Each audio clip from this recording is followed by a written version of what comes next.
Dear friends, today is the 22nd of August, and we've just passed the Independence Day, and we're looking forward for India to come forward, to take off, to become the super nation, the superpower that she deserves to be. What I would like to say today is what for me is Indianness. There are many books that have been written about what is it to being an Indian, the idea of India. But I have my personal views. Today, India is not innovative. Indians have become the best copiers in the world. If you see Bollywood, Bollywood copies scene by scene, dialogue by dialogue, frame by frame, Western films. There is no innovation in India. Whereas in the ancient times, even till the Mughals, India was considered, a country where so many things were invented, from mathematics to, chess and astrophysics. Indian astrophysicists were among the best in the world. The astronomers, the French, used to quote Indian astronomy up to the 18th century.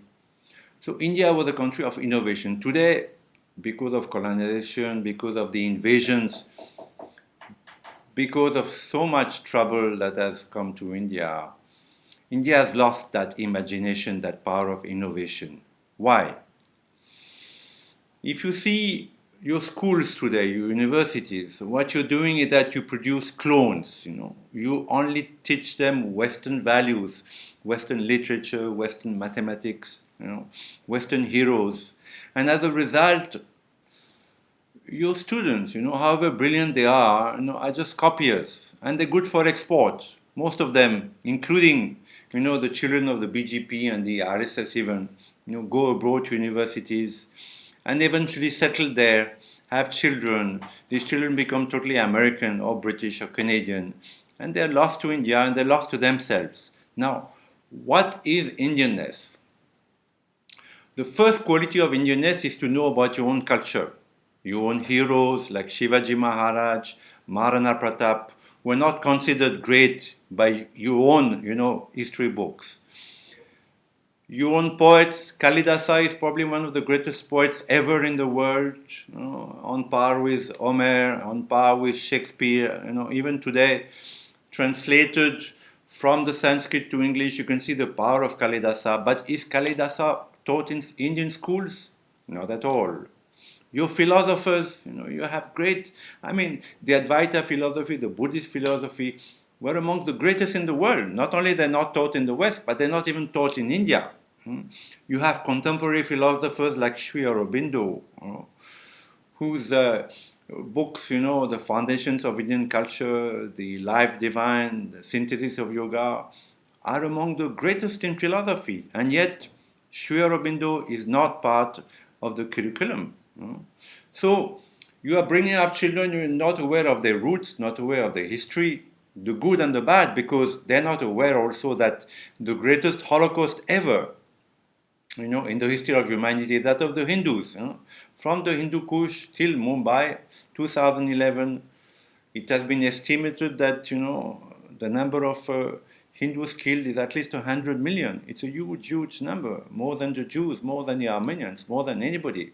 So even the dark side of Indian history is not known by your children. As a result, your children, they're not Indian. They might have some love for Bollywood. They might, have a little bit of pride for cricket, but this is not Indianness. The first quality to be Indian is to know about your roots. As a Frenchman, I know about Napoleon, the great warrior. I know my great poets. I'm taught in school, from kindergarten onwards, were my great warriors. So I grew up proud to be a French. So Indians today are not proud to be Indian. Hence, they do badly in Olympics. The fact that Indians do so badly in Olympics is also because they lack nationalism. They lack roots. They lack the feeling of being proud to be Indian. So this is a great lacuna in Indian education. What is the second quality about Indianness? Is to know about your spirituality. Indian spirituality is probably the most ancient and the last alive in the world today.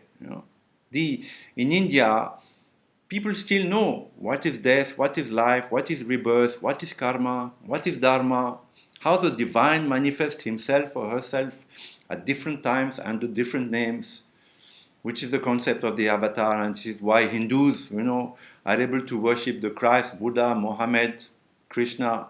This is unique in the world. Who am I? That question has been lost. It used to be known in Egypt, in Greece, Mesopotamia.